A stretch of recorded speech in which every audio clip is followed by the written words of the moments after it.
বিগত ফ্যাসিস্ট সরকারের সময় অনেকগুলো টেলিভিশনের লাইসেন্স দিয়েছিল বটে, সেই টেলিভিশনগুলোকে গণমাধ্যমের পরিবর্তে গণবিরোধী ভূমিকা পালন করেছিল।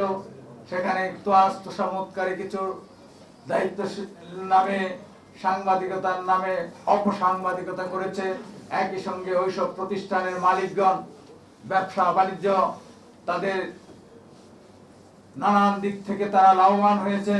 তাদের যেসব অন্যান্য ব্যবসা বাণিজ্য আছে সেই ব্যবসা বাণিজ্যের মাধ্যমে হাজার হাজার কোটি টাকা তারা অবৈধভাবে অর্জন করেছে। কিন্তু তাদের মিডিয়াগুলো সত্যিকার অর্থে ওইখানে বিনিয়োগ যেভাবে করা উচিত ছিল, যেভাবে ওয়েলথ বোর্ডের আদলে বেতন ভাতা দেওয়া উচিত ছিল, উপরের অল্প কয়েকজন মানুষকে কিছু বেশি বেতন দিয়ে নিচের যারা কর্মরত, মধ্য সারিতে যারা কর্মরত, তাদের বেতন ভাতা শুনলে আপনারা নিজেরাও লজ্জিত হবেন যারা জানেন না। এত সামান্য বেতন দিয়ে এবং অনিয়মিত বেতন দিয়ে এখনো অনেকগুলো স্টেশন আছে ঠিক মতো বেতন দিচ্ছে না। একই সঙ্গে প্রিন্ট মিডিয়াতে একই দুরবস্থা।